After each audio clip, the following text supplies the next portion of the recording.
Welcome, everyone, to Friday Night Young at Heart, featuring nursery rhymes, stories, songs, poems, Mother Goose, Aesop's fables, Lewis Carroll, limericks, larks, stories of the great operas, epics, and such, to keep us all young at heart. Tonight's is the first part of an amazing story from the great stories of the Arabian Nights. I don't think we've explored these yet. This one is entitled The Talking Bird, The Singing Tree, and the Golden Water. Are you ready for part one? We begin. In the land of Persia, there was a young emperor, handsome, wise, and generous. And he made it his point on the day of his coronation as emperor to walk disguised through the city's streets and the marketplaces so that he could get a sense, a real, genuine sense of his people and how they lived.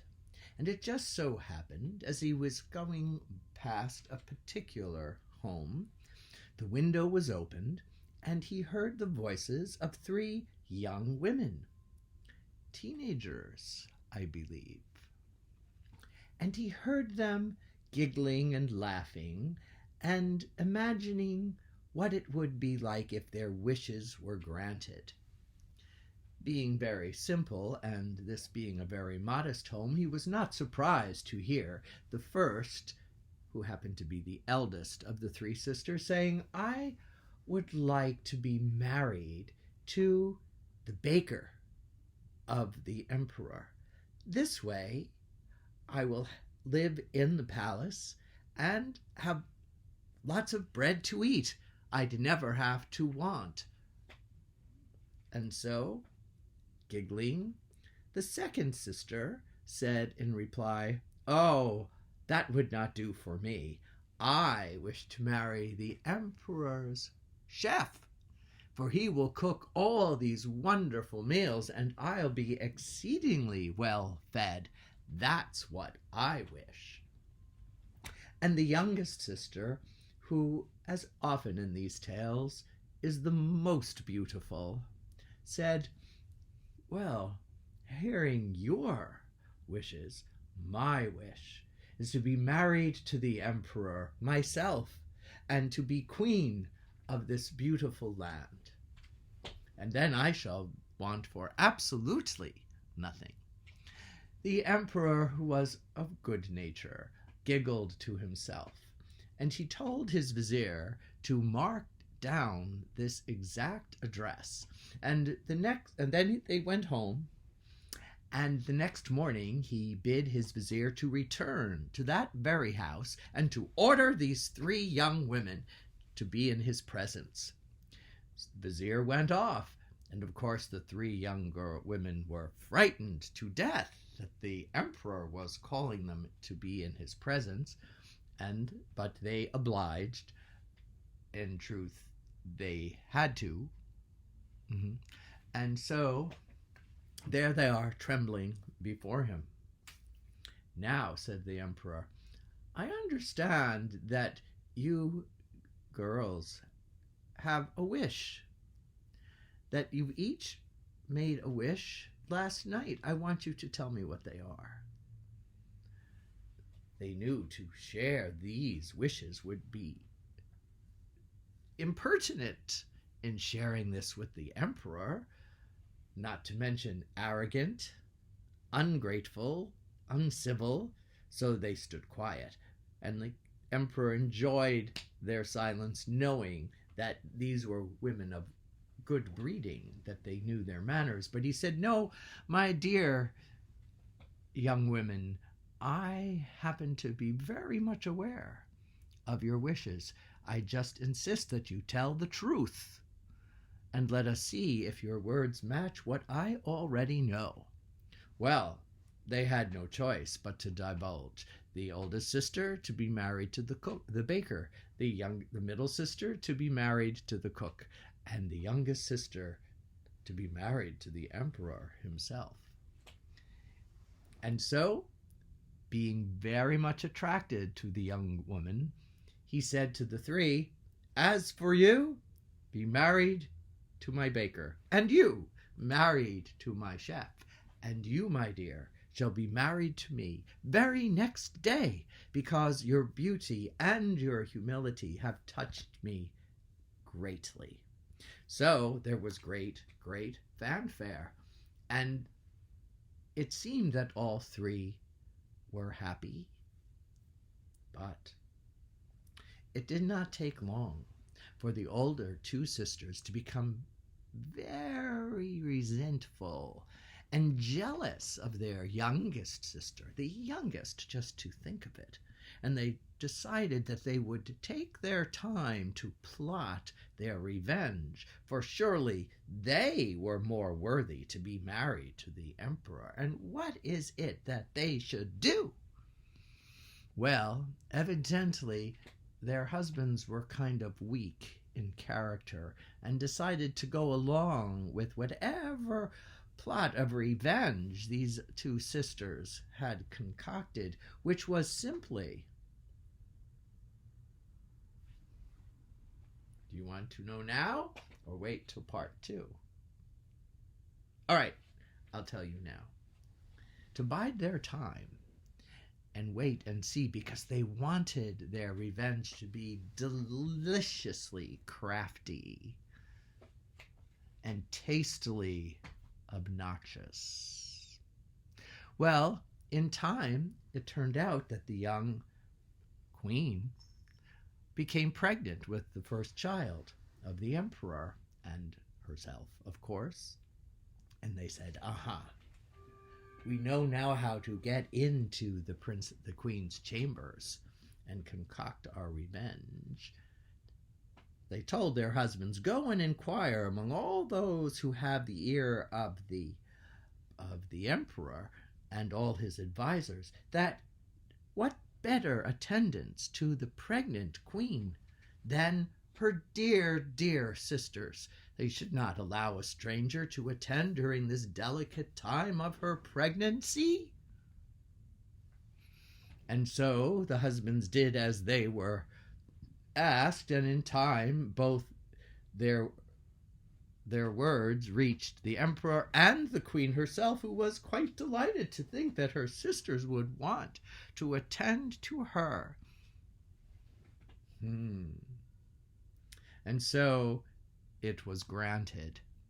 And they performed the care and their acts quite well. No one was suspicious. But when the first child was born, a very healthy, beautiful baby boy, the queen, as is often happened after the rigors of childbirth, passed out. And so the sisters took the baby, put him in a basket, and sent him down the river.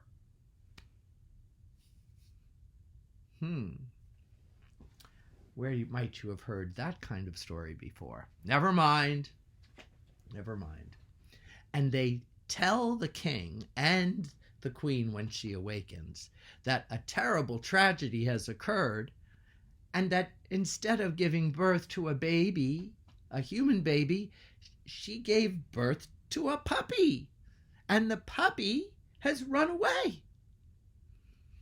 That king is furious, and at first he wants to take it out on his wife, which was a terrible thing, at least for someone whom we are already prepared to think of as fine and virtuous and intelligent and kind. I don't know. Marriage does something to people. Well, there we are. So to cut to the next little episode, she becomes pregnant again. The same thing happens. When she gives birth, she passes out. The second child is also a young boy. The sisters do the same thing, toss him down the river in a basket, and say that this time she's given birth to a kitten, which also has run away. The third time she is given birth, right consecutively, one time after the other, after the 9 months gestation, of course. She passes out again. The king isn't at all suspicious. He's not there and doesn't send witnesses, which is a little bit of a loophole in the story. But at any rate, this has lasted for thousands of years or more. So let's just keep going on with it, shall we? She's given birth to a log. Well, there was no need to throw a log out down the river. I don't know what they did, though, because they told her it was lost. And the king is absolutely furious. And so he needs to punish his wife. He proposes death. But the vizier had always had a soft spot for the queen and pleaded with him. So he decided that a punishment would be best. It's always the women who get punished. You think, well, he says a little hut, a raw, not even modest, bit of a hut should be constructed right at the entrance to the great mosque, and that his wife was to wear camel hair, scratchy, pinchy, awful, and spend the rest of her days in this little shack. That's the word I wanted. And what's more, he asserted, that's the word he asserted, he proclaimed that everyone who passed by the shack, and everyone was obliged to, must spew insults at the queen, so she would always be humiliated over the fact that she gave birth to a puppy, a kitten, and a log.